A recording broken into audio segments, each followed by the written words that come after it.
Hello बच्चों, आज हम बात करेंगे विद्युत धारा वाले चैप्टर के विद्युत धारा वाले चैप्टर का शायद लेक्चर नंबर 4 होगा। 4 होगा या 5 होगा, देख लीजिएगा कौन सा भी होगा। आज हम टॉपिक पर बात करने वाले हैं कि धारिता हमने पढ़ लिया था कि जो धारिता है वो किसे कहते हैं, मतलब धारिता होती क्या है, ये हम पढ़ लेते। धारिता किसे कहते हैं, क्या होती है और क्या नहीं होती है, उसके सूत्र, उसके जो सवाल थे वो सब हम कर लिए थे। आज हम क्या करेंगे, आज हम एक नया टॉपिक पढ़ने जा रहे हैं। नया टॉपिक मतलब जिसका नाम है, आप डेरिवेशन, आपसे डेरिवेशन भी कह सकते हैं, क्वेश्चन भी लिख सकते हैं, आप हेडिंग भी बना सकते हैं कि विलिखित गोले चालक की धारिता। विलिखित पेपर में सवाल देखिए कैसा आएगा, विलिखित गोले चालक की धारिता ज्ञात करो। विलिखित गोले चालक क्या होता है, आज हम बात करने वाले हैं कि विलिखित गोले चालक होता क्या है। ठीक है, विलिखित गोलीय चालक की धारिता।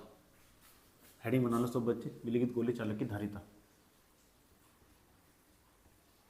किसे कहते हैं। विलिखित गोलीय चालक, पेपर में सवाल आएगा कि विलिखित गोलीय चालक की धारिता का व्यंजक प्राप्त करो, ऐसा सवाल बोर्ड में आएगा। ऐसा सवाल कंपटीशन में नहीं आएगा, समझ लीजिए कहाँ कहाँ से सवाल पूछे जाते हैं, सारी बात करने वाले हैं, आराम से बात करेंगे। हम कह रहे हैं कि विलिखित गोलीय चालक की धारिता का व्यंजक प्राप्त करो, ऐसा सवाल आएगा। अगर ऐसा सवाल नहीं आया तो फिर में सवाल आएगा ऐसा कि विलिखित गोलीय चालक के लिए उसकी धारिता का सूत्र स्थापित कीजिए, ऐसा सवाल आएगा। अगर ऐसा भी सवाल नहीं आया तो सवाल आएगा इस तरह करके कि जो विलिखित गोलीय चालक की धारिता होती है उसके ऊपर एक न्यूमेरिकल आ सकता है, इस तरह करके एक न्यूमेरिकल आ सकता है, वो भी हम देख लेंगे आज। सबसे पहले जानते हैं कि विलिखित गोलीय चालक होता क्या है, कि क्या होता है विलिखित गोलीय चालक। ठीक है, तो ये रहा हमारा एक गोला, विलिखित गोलीय चालक। कभी आप खोखले गोले को देखे होंगे, खोखला गोला, ये हमारा एक गोला है। गोला यानी विलिखित गोलीय चालक एक ऐसा चालक होता है जिसके आवेश, जिसके पृष्ठ पर, कोई भी चालक हो, चालक के आवेश सदैव पृष्ठ पर रहेगा। यानी जो ये चालक है, आवेश केवल इसके पृष्ठ पर रहेगा, अंदर नहीं जाएगा, केवल इसके कहाँ रहेगा, पृष्ठ पर। आवेश कहाँ रहेगा, इसके पृष्ठ पर।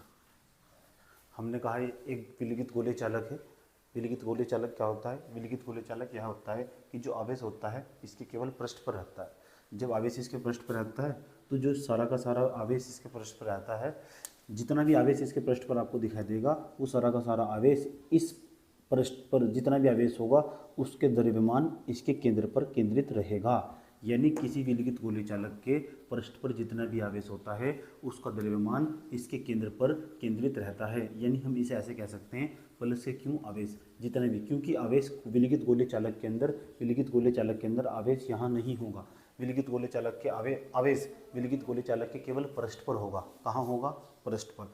और जरा देख लीजिए, अगर यहाँ तक की जो त्रिज्या है, ये रही हमारी त्रिज्या मतलब रेडियस, ये आर है हमारा, ये भी हमारा आर है, ये रहा हमारा आर, ये रहा आर, और ये रहा हमारा आर, और ये रहा हमारा आर, यानी विलिखित गोलीय चालक। अब जरा एक बात बताइए मुझे, अगर हम कहने लगे कि इस बिंदु क्यों, एक बिंदु आवेश के कारण आर दूरी पर, आप इस वाले बिंदु पर, मान लीजिए बिंदु एस है, इस बिंदु पर विभव निकालिए, तो उसका सूत्र क्या होगा, हमें करना क्या है, विलिखित गोलीय चालक की धारिता ज्ञात करनी है। क्या ज्ञात करनी है, विलिखित गोलीय चालक की धारिता। विलिखित गोलीय चालक की धारिता, विलिखित गोलीय चालक एक ऐसा चालक होता है, विलिखित का मतलब इसे हम खोखले गोला चालक भी कह सकते हैं। विलिखित गोलीय चालक एक ऐसा चालक होता है जहां आवेश उसके पृष्ठ पर स्थित रहता है और उस आवेश का सारा द्रव्यमान उसके केंद्र पर केंद्रित रहता है। एक ऐसा चालक विलिखित गोलीय चालक कहलाता है। वो हम आपको लिखवाएंगे, सवाल हम साथ साथ में बताएंगे। हमको आपको जो बता रहे हैं उसे ध्यान से सुनिए, समझ गए। चलिए, तो विलिखित गोलीय चालक की बात कर रहे थे, समझ गए आप विलिखित गोलीय चालक कैसे कहते हैं। आप ये लिख भी सकते हैं और लिखवाएंगे भी आपको कैसे कैसे लिखना है, डोंट वरी। जरा एक बात बताइए, जितना एक बिंदु आवेश के कारण इस बिंदु S पर जो विभव होगा वही तो विभव इस बिंदु N पर होगा। ये वाला M हुआ, इस वाले बिंदु M पर होगा, इस पर ये रहा आपका R, इस R बिंदु पर भी विभव वही होगा। जो बिंदु S पर विभव होगा एक बिंदु आवेश के कारण, इतना ही विभव M पर होगा। क्यों, क्योंकि यहाँ की दूरी भी समान है और यहाँ की दूरी भी, क्योंकि एक ही वृत्त की सभी त्रिज्याएं बराबर होती है।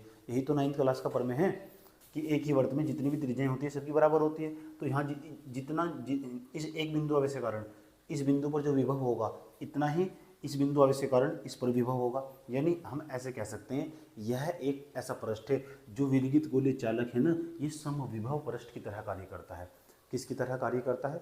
समविभव पृष्ठ की तरह कार्य करता है। कौन सा चालक? विलगित गोलीय चालक। क्यों? क्योंकि इसके प्रत्येक बिंदु पर विभव समान पाया जाता है। और हम क्या बताए थे आपको? ये बताए थे कि अगर किसी भी पृष्ठ के प्रत्येक बिंदु पर विभव समान होता है तो उस पृष्ठ को हम समविभव पृष्ठ या इक्विपोटेंशियल सरफेस कहते हैं। समझ गए? चलिए, तो हम करने वाले क्या हैं? हम ये करने वाले हैं कि हम ना इस बिंदु आवेश के कारण इस बिंदु S पर विभव निकाल लेते हैं। हम जानते हैं आंसर में कैसे करेंगे वो हम आपको बताएंगे। यहाँ क्या थ्योरी लिखना है, चलो आपको पूरा थ्योरी लिख के ही दिखा देते हैं। ठीक है, ये जो बोर्ड वाले बच्चे होंगे इस तरह लिखेंगे थियोरेटिकल फॉर्म में। कैसे लिखेंगे वो भी बोल के बताएंगे आपको। हेडिंग तो उनकी यही रहेगी कि विलगित गोलीय चालक की धारिता, उनकी हेडिंग यही रहेगी विलगित गोलीय चालक की धारिता। और जो दूसरे वाले बच्चे कंपटीशन वाले बच्चे में इन सब चीज़ों से दूर रहेंगे, थ्योरी से बस समझेंगे। क्या लिखेंगे? देखिए, हम जानते हैं, ऐसे लिखिएगा इसमें, हम जानते हैं कि विलगित गोलीय चालक एक ऐसा गोलीय चालक होता है जिसके आवेश केवल उसके पृष्ठ पर स्थित होता है। उस आवेश का कुल द्रव्यमान उसके केंद्र पर केंद्रित रहता है। विलगित गोलीय चालक एक ऐसा गोलीय चालक होता है जिसका का पूरा आवेश उसके पृष्ठ पर स्थित रहता है। उसका सारा का सारा द्रव्यमान उसके केंद्र पर केंद्रित रहता है। समझ गए आप? ऐसा लिखना है। ऐसा लिखने के पश्चात आप लिखेंगे हम जानते हैं विलगित गोलीय चालक एक समविभव पृष्ठ की तरह कार्य करता है। ये सब आपको यहाँ पे लिखना होगा। समविभव पृष्ठ की तरह कार्य करता है।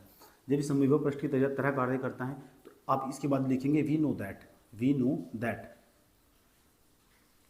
जैसे आप लिखेंगे वी नो दैट, उसके बाद देखिए ये आ जाएगा आपका, हम जानते एक बिंदु आवेश करने ये वाला सूत्र होता है 1/4 pi epsilon naught into Q upon, इसे कैपिटल क्यू मान लीजिए, ज़्यादा बेहतर रहेगा। देख लीजिए 1/4 pi epsilon naught into Q upon R वो कौन सा वाला आर? ये आपका कैपिटल आर। ये भी आर होगा, ये भी आर होगा, ये भी आर होगा, ये भी आर होगा। यही कारण है इसे समविभव पृष्ठ कहते हैं। क्यों? क्योंकि एक वृत्त की सभी त्रिज्याएं बराबर होती है। अगर ये बराबर होगी तो इस बिंदु पर जो विभव होगा, अगर हम कहने लगे चलिए बताइए, अभी तो हम बिंदु S पर विभव निकालने हैं, बिंदु S पर विभव निकालने हैं, आप N पर निकाल लीजिए, M पर निकाल लीजिए और R बिंदु पर विभव निकाल लीजिए, तो जो विभव का मान होगा वो एक समान आएगा। परिणाम स्वरूप हम कह सकते हैं ये एक इक्विपोटेंशियल सरफेस अर्थात समविभव पृष्ठ की तरह कार्य करता है। हम कह सकते हैं कि जो विलगित गोलीय चालक है वो समविभव पृष्ठ की तरह कार्य करता है। गुरुजी आप क्या पढ़ा रहे हैं? तो गुरुजी पढ़ा रहे हैं आपको कि विलगित गोलीय चालक की धारिता कैसे ज्ञात की जाती है और यहाँ से क्या सवाल बनते हैं। सबसे पहले हम सूत्र निकाल लेते हैं, उसके बाद हम क्या करेंगे, सवालों को डिस्कस करेंगे कि कैसा सवाल पूछा जाएगा, बोर्ड में कैसा पूछा जाएगा और जो कंपटीशन होता है उसमें कैसा सवाल पूछा जाएगा। ओके, ठीक। तो उसके बाद जरा एक बात बताइए हमें, अगर कोई भी गोलीय चालक हो, अगर किसी भी चालक की आपको धारिता निकालनी हो तो आप बता सकते हैं कि किसी भी चालक की धारिता निकालने के लिए उसका क्या पता होना चाहिए। हम आपको सूत्र बताए थे, ठीक है, हम आपको सूत्र बताए थे परिभाषा से। जब हम आपको धारिता की परिभाषा पढ़ाए थे तो धारिता की परिभाषा पढ़ाए थे तो सूत्र बताए थे C बराबर क्यू अपॉन वी। क्या आप सब बच्चों को ये सूत्र याद है? C बराबर क्यू अपॉन वी। यही जो सामने वाला बच्चा बैठा है जो नींद में है, तुमसे ही पूछ रहा हूँ, इधर देखो, इधर। ओके, परिभाषा से सूत्र बताए थे आपको C बराबर क्यू अपॉन वी, C बराबर क्यू अपॉन वी। तो C बराबर क्यू अपॉन वी अब जानते हैं आप, जो आप V का मान निकाले हैं, ये निकाल ले समीकरण 1 में आप V का मान निकाल लिए, तो ये V का मान है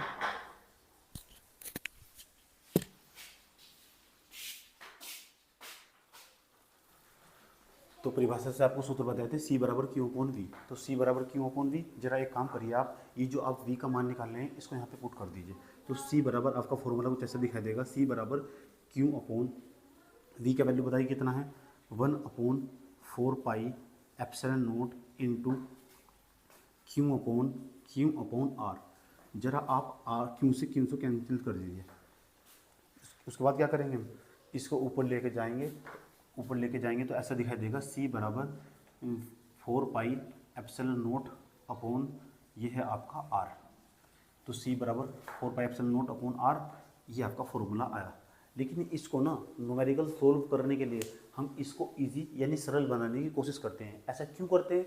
ऐसा इसलिए करते हैं ताकि हम जो सवाल करने वाले हैं इससे संबंधित जो न्यूमेरिकल करने वाले सोल्व करने, ताकि आपको वहाँ कठिनाई पैदा ना हो। तो हम इसको सरल बनाने जा रहे हैं। सरल बनाने के लिए हम आपको बता रहे हैं आपको यहाँ से, ठीक है? तो थोड़ा ध्यान लगा के समझिएगा। जैसे आपको पता होगा बेटे कि 1 जो 4πε0 होता है, 1/4πε0 का मान होता है 9 × 10⁹9। हम ऐसे कैसे इसको पलट दीजिए जरा, जैसे इसको पलट देंगे तो आपका आंसर आ जाएगा। ये सही है ना यहाँ पे? ओके,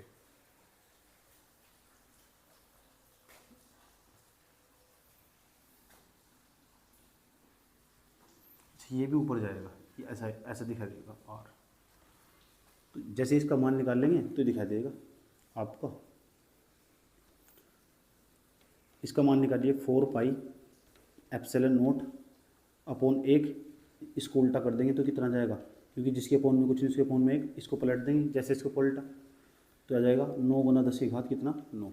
यानी हम ऐसे कह सकते हैं, जहाँ 4πε0 दिख जाए इसको ये लिख सकते हैं। तो सी बराबर दिखाई देगा, ये दिखाई दे रहा है आपको, इसकी जगह लिख देंगे 1/9 × 10⁻9 इंटू कितना r, ये दिखाई देगा आपको। सी बराबर r का गुना कर देंगे, r/9 × 10⁻9, ये आया।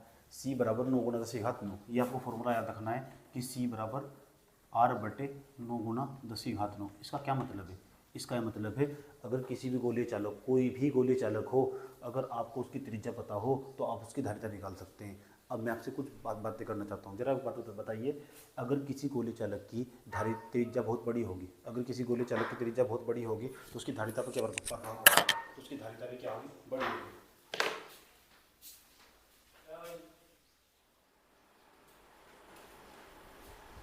हम बात कर रहे थे सी बराबर 9 × 10⁻9, ये फॉर्मूला था हमारा। सी बराबर r/9 × 10⁻9। इसका मतलब जिस गोलीय चालक की त्रिज्या ज़्यादा होगी उसकी धारिता भी क्या होगी? ज़्यादा होगी। अब आपसे एक सवाल पूछते हैं, हो सकता है इतने ही फॉर्मूले से सवाल बन जाए। समझ गया?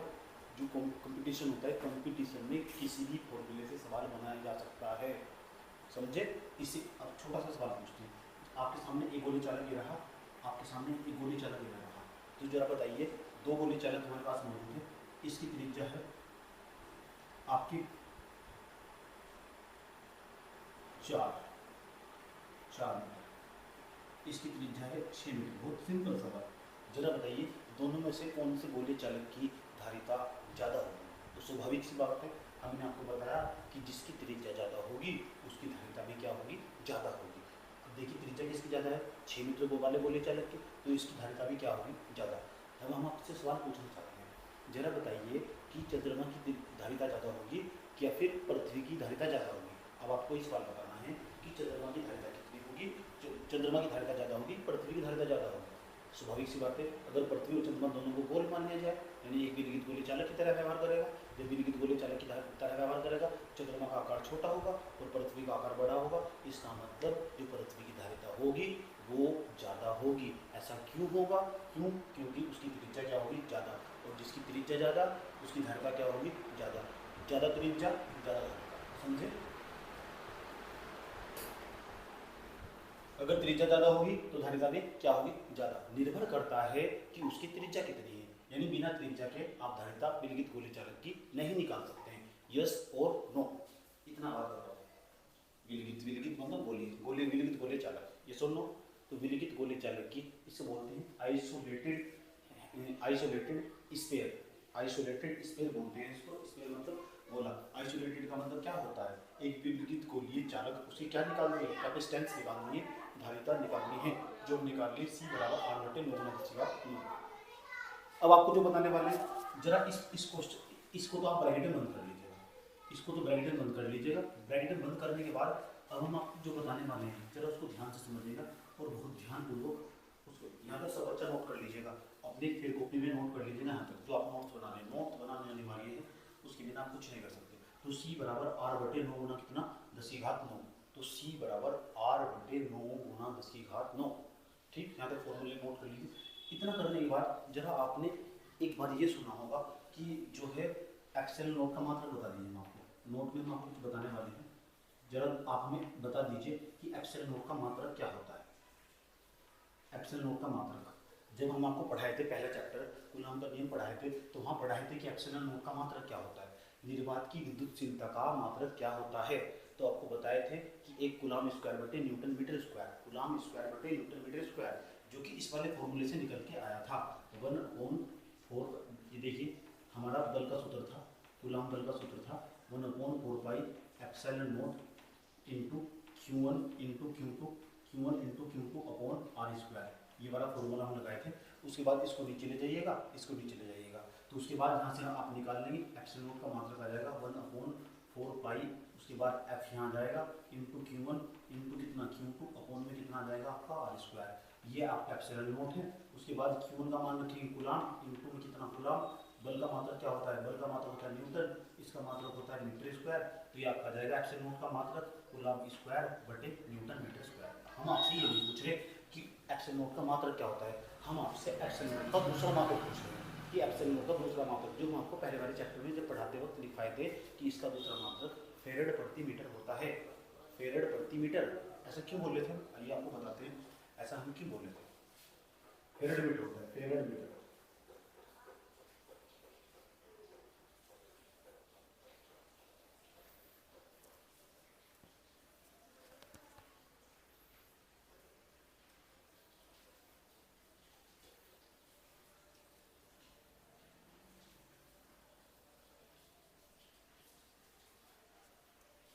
ठीक, कि फेरेड प्रति मीटर होता है, क्यों, जरा इसको देख लीजिए। सी बराबर हमने फॉर्मूला ये निकाला था, फॉर्मूला सी बराबर जरा इधर देखिए, सी बराबर 4 pi epsilon naught into R. जरा यहाँ से एप्सिलॉन नोट का मान निकालिए। जब आप यहाँ से एप्सिलॉन नोट का मान निकालेंगे ये आ जाएगा सी अपॉन 4 पाई आर, ये आ जाएगा आपका। जरा बताइए इसका मात्रक कैसे निकालेंगे। धारिता का मात्रक क्या होता है, फेरेड। इसका चार का कोई मात्रक होता है, नहीं होता ना, कांस्टेंट का। पाई का भी कोई मात्रक नहीं होता। जो त्रिज्या होती है, त्रिज्या को हम मापते हैं मीटर में, जो मीटर में नापेंगे तो उसका आंसर आएगा फेरेड प्रति मीटर। ऐसे आया एप्सिलॉन नोट का दूसरा मात्रक। तो हम यहाँ से एप्सिलॉन नोट का दूसरा मात्रक भी ज्ञात कर सकते हैं। ये वाला आपको नोट करना है, इसको तो फर्स्ट पॉइंट मान के नोट कर दीजिए, इसको सेकंड पॉइंट मान के नोट कर दीजिए। अब ये फिर में तो लिख लीजिएगा एप्सिलॉन नोट का दूसरा मात्रक, एप्सिलॉन नोट का दूसरा मात्रक ऐसे आया है फेरेड प्रति मीटर। आपको प्रत्येक बात पता होनी चाहिए, कौन सी चीज़ें कहाँ कहाँ से आ रही हैं, समझे, रटने की प्रवृत्ति गायब हो जाएगी। चलिए इसको नोट कर लीजिए, इसको भी नोट कर लीजिए, समझने के बाद नोट कर लीजिएगा। ओके, अब हम आपको अपनी कहानी आगे बढ़ा रहे हैं। अब हम आपको लेके चलते हैं आगे। आप वीडियो रोक करके इसको नोट कर लीजिए, इसको सबको नोट कर लीजिए इसका डाटा। अब कैसे सवाल पूछा जाएगा, अगला सवाल पूछा जाएगा, जरा बताइए अगर आपको किसी भी गोले चालक की अगर धारिता त्रिज्या पता हो, क्या आपकी धारिता निकाल सकते हैं। अगर किसी गोले चालक की, किसी भी गोले चालक, कोई भी गोले चालक हो, अगर आपको उसकी त्रिज्या पता हो तो क्या आप उसकी धारिता निकाल सकते हैं। तो आंसर होगा हाँ। क्यों, क्योंकि उसकी भी त्रिज्या पता है, त्रिज्या पता है तो यहाँ रख देंगे और किसका मान निकल जाएगा, धारिता का। जरा बताइए कि आपको पृथ्वी की त्रिज्या पता है, नहीं पता, हमको पता है पृथ्वी की त्रिज्या है 6371, लेकिन उसको लगभग 6400 किलोमीटर हम मान के चलते हैं। लगभग कितना, 6400 किलोमीटर। और जो 6400 किलोमीटर हम मान के चलते हैं पृथ्वी त्रिज्या, तो पृथ्वी त्रिज्या को यहाँ रख देंगे और आपका आंसर धारिता निकल जाएगी, यानी पृथ्वी की धारिता निकल जाएगी। तो ये भी एक प्रकार का प्रश्न है, न्यूमेरिकल है। अब हम इस सूत्र के ऊपर न्यूमेरिकल करने वाले हैं, इस सूत्र के ऊपर क्या करने वाले हैं, न्यूमेरिकल करने वाले हैं। किसके सूत्र, कौन से सूत्र के ऊपर, सी बराबर आर बटे 9 गुना 10⁻9। आप क्वेश्चन नंबर 1 लिखिए। अब हम क्वेश्चन बोलने वाले हैं, ये क्वेश्चन लिखिए जो हम बोलने वाले हैं। हम आपको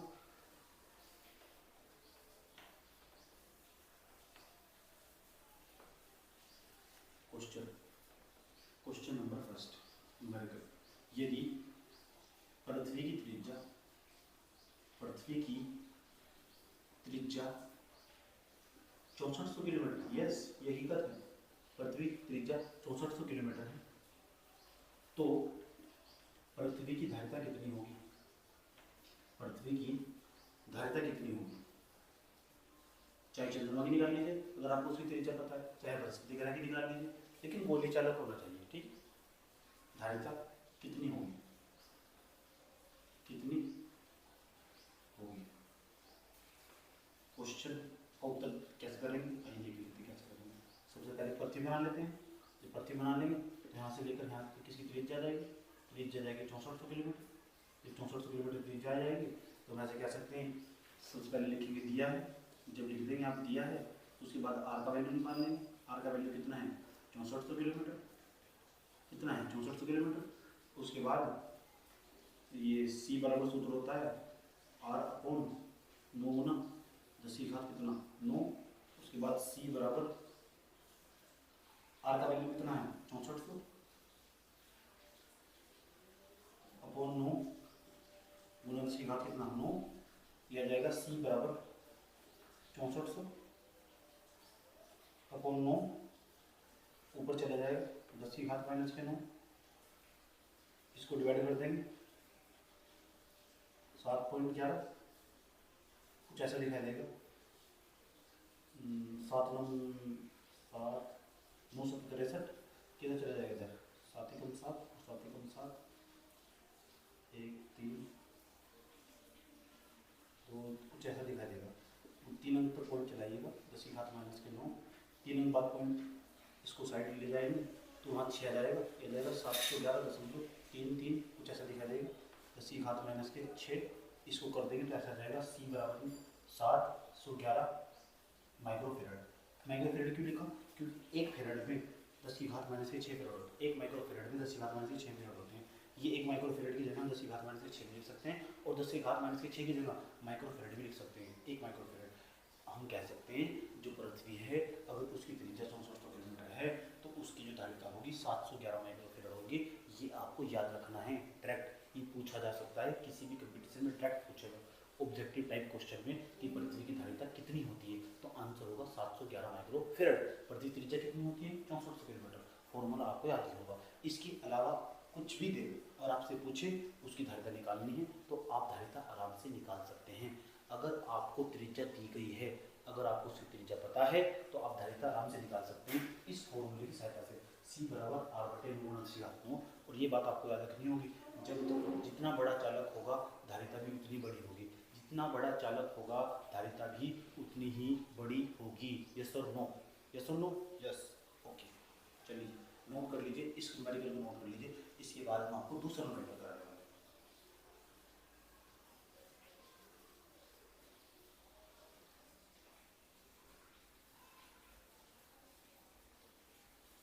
अब हम आपको न्यूमेरिकल कराने वाले हैं और ज़बरदस्त न्यूमेरिकल है, थोड़ा ध्यान लगाकर और फोकस लगाकर और दिमाग लगाकर समझिएगा, ठीक है।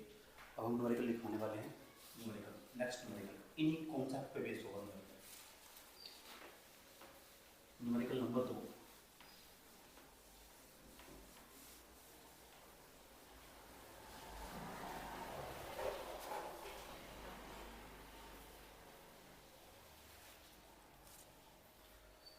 देखो क्वेश्चन नंबर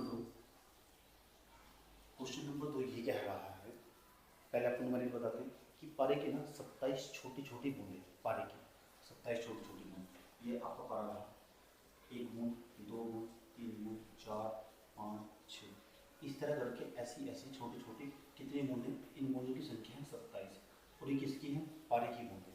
न्यूमेरिकल समझा रहे हैं आपको, न्यूमेरिकल अभी लिखवाने नहीं, आपको लिखवाएंगे थोड़ी देर, पहले समझ लीजिए न्यूमेरिकल कैसा है। थोड़ा डिफिकल्ट न्यूमेरिकल है लेकिन इतना भी डिफिकल्ट नहीं है कि मैं समझाऊँ और आप समझ ना सकें, ठीक है। तो 27 छोटी छोटी बूंदें हैं, ये किसकी हैं पारे की बूंदें, पारे की 27 छोटी छोटी बूंदें हैं।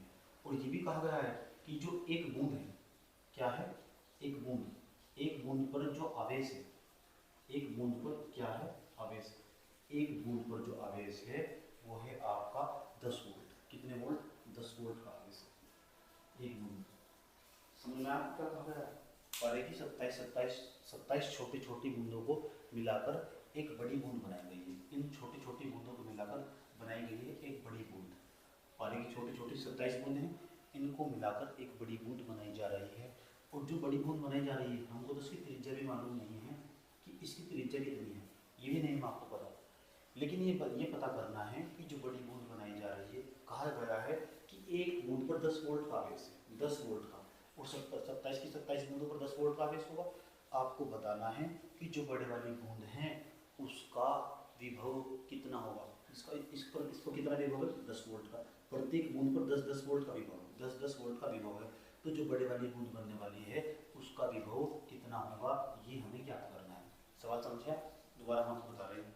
देखिए पारे की 27 छोटी छोटी बूंद है, पारे की छोटी छोटी बूंद है, एक बूंद पर जो आवेश नहीं, एक बूंद पर विभव है, ये विभव है, विभव एक बूंद पर विभव कितना है 10 वोल्ट एक बूंद पर। तो 27 बूंदों पर देख लीजिए विभव कितना होगा। एक बूंद पर जो विभव है, प्रत्येक बूंद पर कहा गया है कि प्रत्येक बूंद को 10 विभव के वोल्ट से आवेशित किया जाता है, 10 विभव के वोल्ट से। अच्छा, उसके बाद ये कहा गया है इन पारे की 27 छोटी छोटी बूंदों को अगर आप मिला देते हैं तो मिलाने के बाद एक बड़ी बूंद बनाई जाती है। आपको तो उसकी त्रिज्या भी नहीं पता, बड़ी बूंद ये रही आपकी बड़ी बूंद। अच्छा, बड़ी बूंद बना दी गई, और जो बड़ी बूंद बना दी गई है उसकी हमें त्रिज्या ज्ञात नहीं करनी, उसका विभव ज्ञात करना है। बड़ी बूंद जो बनाई गई, बड़ी बूंद जो बनाई गई है, बड़ी बूंद का हमें विभव ज्ञात करना है। समझ गए आप? अब हम न्यूमेरिकल क्लियर कट बोल रहे हैं, आप अपनी कॉपी में लिख लीजिए। ठीक है, पारे की 27 एक समान बूंदों को, पारे की 27 एक समान बूंदों में प्रत्येक को 10 वोल्ट के विभव तक आवेशित किया गया है। पारे की 27 एक समान बूंदों में प्रत्येक को 10 वोल्ट के विभव तक आवेशित किया गया है। यदि इन बूंदों को मिलाकर एक बड़ी बूंद बनाई जाए, यदि इन बूंदों को मिलाकर एक बड़ी बूंद बनाई जाए तो बड़ी बूंद का विभव कितना होगा। यदि इन बूंदों को मिलाकर एक बड़ी बूंद बनाई जाए तो बड़ी बूंद का विभव कितना होगा। ठीक है, ये सवाल। अब हम आपको ये सवाल समझाने की कोशिश करते हैं। यहाँ साइड में सवाल समझा रहा है आपको,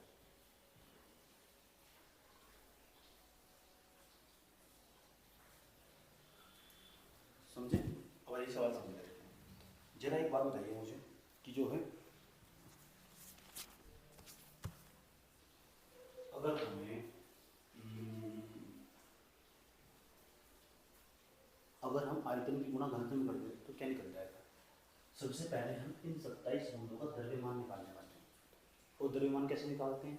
द्रव्यमान निकालते हैं कुछ ऐसे, इन 27 बूंदों का हमें आयतन पता होना चाहिए। आयतन की गुणा अगर घनत्व में कर दे, चलो मान लेते हैं, यहाँ समझते हैं सवाल। तो क्वेश्चन था हमारा, क्वेश्चन था, अब आंसर यहाँ समझने की कोशिश करते हैं। हमें नहीं पता कि इसका घनत्व कितना, हमें इसका घनत्व भी नहीं पता है। पारे की बूंद है तो दोनों का घनत्व समान होगा। क्यों? क्योंकि मटेरियल एक ही है। घनत्व का मतलब क्या है, जो जिस मटेरियल का ये है उसी मटेरियल का ये है। ठीक है, ये भी पारे की बूंद है, ये भी पारे की बूंद है, तो दोनों का घनत्व समान होगा। चाहे पारे की छोटी बूंदें हों चाहे बड़ी बूंदें हों। अगर इसका घनत्व हमने डी मान लिया तो उसका भी घनत्व कितना होगा, डी होगा। ठीक है, ओके। पारे की बूंदों का घनत्व, पारे की बूंदों का घनत्व, की बूंदों का घनत्व कितना होगा, पारे की बूंदों का घनत्व होगा कितना, डी। अच्छा, चलिए जरा मुझे एक बात बताइए, जो पारे की छोटे वाली एक बूंद है उस पर जो आवेश हुआ कितना होगा। पारे की, जो पारे की बूंद, छोटी बूंद पर आवेश, छोटी बूंद पर आवेश कितना होगा, स्मॉल। पारे की बड़ी बूंद पर आवेश, बड़ी बूंद पर आवेश कितना होगा, कैपिटल की। समझ गए आप?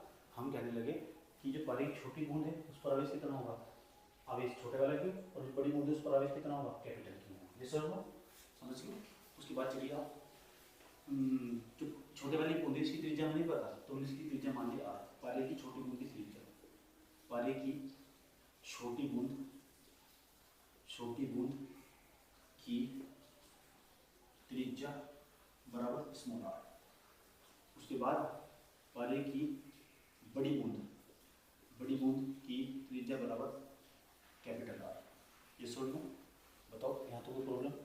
जरा एक बात बताइए, इन 27 बूंदों का जो द्रव्यमान होगा, इस अकेली बूंद का द्रव्यमान दोनों का बराबर होगा कि नहीं होगा। बस एक बात बताइए, यदि अगर हम इसके द्रव्यमान को हम m1 मान ले और इसके द्रव्यमान को हम m2 मान ले, क्या m1 का मान m2 के बराबर होगा या नहीं होगा? होगा तो क्यों होगा, पता होना चाहिए। क्योंकि 27 बूंदों को मिलाकर ही तो एक बड़ी बूंद बनाई गई है। 27 बूंदों में जितना वजन होगा अकेली एक बूंद में उतना ही वजन होगा। इतना बात बता दीजिए मुझे। 27 बूंदों का द्रव्यमान बराबर एक बड़ी बूंद का द्रव्यमान, 27 बड़ी बूंदों का द्रव्यमान बराबर एक बड़ी बूंद का द्रव्यमान। तो जो 27 बड़ी बूंद है, यही 27 बड़ी बूंद, इनका जो द्रव्यमान है वो एक बड़ी बूंद के द्रव्यमान के क्या होगा, बराबर होगा।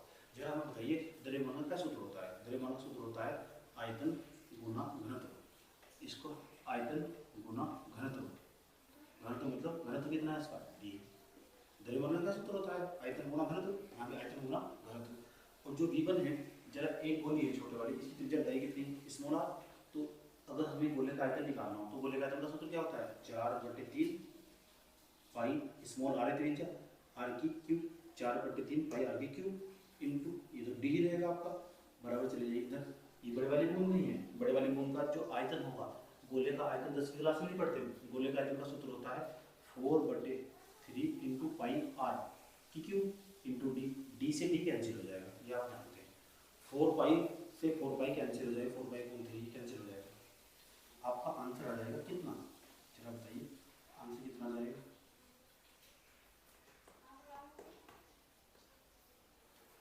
बताइए आंसर कितना आ जाएगा। हाँ, ये एक बूंद नहीं, 27 बूंद, 27 बूंद है। ये तो एक बूंद का द्रव्यमान है, 27 लिख दीजिए, 27 है ना, ठीक है। तो यहाँ का 27, क्योंकि 27 बूंद का द्रव्यमान है, ये तो एक बूंद का द्रव्यमान है, तो 27 से गुना कर देंगे, हमें तो गलती हो रही है। 27 आर की क्यूब बराबर कैपिटल आर की क्यूब, इसको लिख सकते हैं 3r पूरे का होल क्यूब बराबर r पूरे का होल क्यूब, कैंसिल कर देंगे तो r बराबर आ जाएगा आंसर हमारा, r बराबर केवल अभी r का मान आया, r बराबर 3r। यानी हम ऐसे कह सकते हैं इस गोले की त्रिज्या, इस बड़े वाले छोटे वाले गोले की त्रिज्या, बड़े वाले गोले की त्रिज्या की, बड़े वाले गोले की त्रिज्या, बड़े वाली बूंद की त्रिज्या छोटे वाली बूंद की त्रिज्या की 3 गुनी है। बड़े वाली बूंद की त्रिज्या, बड़े वाली बूंद की त्रिज्या छोटे वाली बूंद की कितनी गुनी है, कितनी गुनी है, 3 गुनी है। कितनी गुनी, 3 गुनी। चलिए चलो यहाँ तो आर का मान कितना है, 3r। अब हम आप यहाँ से समाप्त कर रहे हैं, तो आर का तो मान हम निकाल लिए। हम कहने लगे कि चलिए एक जो आवेश होता है इस पर स्थित होता है, यहाँ आवेश यहाँ स्थित होता है, तो हम जानते हैं कि जो V1 का मान है, तो V1 का मान क्या, V1 का सूत्र क्या बैठा है, 1/4 pi epsilon naught into Q, छोटे वाला क्यू अपॉन छोटे वाला आर, समीकरण एक मान लीजिए।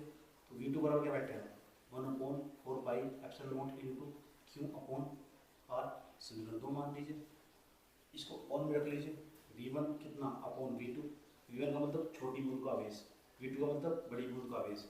इसको कैंसिल कर देंगे, कैंसिल कर देंगे तो इसको ये देखिए Q upon small R upon ये है आपका क्यू अपॉन आर, इस केस में इसको ऊपर कर देंगे तो Q into capital R upon R into Q, ऐसा दिखाई देगा। ये सुन लो, बताओ तो दिखाई देगा, तो लिख लो ये दिखाई देगा। इसको अपॉन में रख देंगे तो ये वाला देखा जाएगा आपका क्यू बराबर Q upon R into R upon Q, ये आपका आंसर दिखाई देगा बराबर ये वाला क्यू।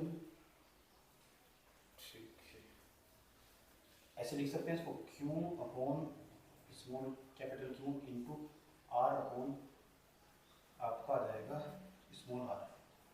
जरा इसको ऐसे लिख सकते हैं, इसको मैं रख रहा हूँ V1 अपॉन V2 बराबर, तो बताइए क्यू अपॉन क्यू, तो क्यू अपॉन क्यू यानी एक बूंद पर जितना आवेश होगा, यानी जो छोटे वाली बूंद है, तो जो कैपिटल क्यू है इसका मान कितना होगा, कैपिटल क्यू का मान होगा 27 क्यू, क्योंकि एक बड़ी बूंद पर जो आवेश होगा छोटी बूंद पर आवेश का 27 गुना होगा लगभग, तो क्यू की जगह लिख सकते हैं कैपिटल 27 क्यू।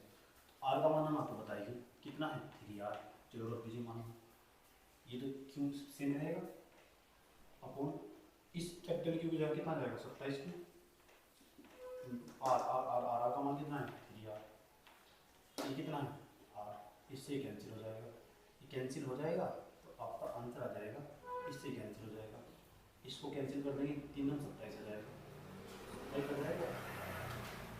उसके बाद V1 बटे कितना V2 बराबर 1/9 आएगा, 1/9, इसका गुना इधर कर देंगे, इसका गुना इधर कर देंगे। हमको तो V2 का मान निकालना था, तो V2 का मान निकालना था तो V1 गुना कितना हो जाएगा, V1 गुना कितना जाएगा 9, तो V2 बराबर आ जाएगा, यानी दूसरी यानी बड़ी बूंद पर जो आवेग विभव आएगा वो आएगा V1। V1 का मान कितना है, V1 का मतलब पहली बूंद का जो विभव है, पहली एक बूंद का विभव कितना है 10 वोल्ट, तो यहाँ गुणा कर देंगे 10 से तो आंसर आ जाएगा 9, तो गुणा कर देंगे 10 3 90 तो 90 वोल्ट, यानी बड़ी जो बूंद बनाई गई थी 27 बूंदों को मिलाकर उसका जो विभव होगा 90 वोल्ट होगा। कितना होगा 90 वोल्ट। बड़ा बात है सवाल को समझना, समझे, सबसे महत्वपूर्ण काम होता है सवाल को समझना।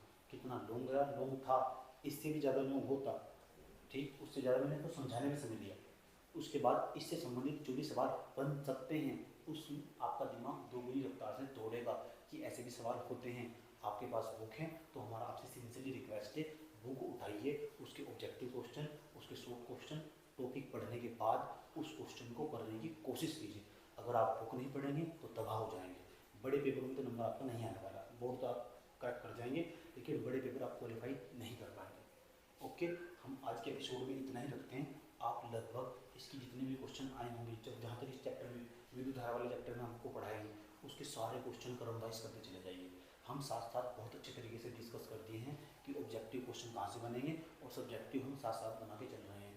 सब्जेक्टिव तो बाहर से जाने का मतलब भी नहीं है, ऑब्जेक्टिव भी नहीं जाएगा, ठीक है। अगर IIT जैसे एग्जाम को क्वालिफाई करना है तो आपको अपना लेवल बढ़ाना ही होगा और पढ़ाई की रफ्तार दोगुनी करनी होगी। ओके।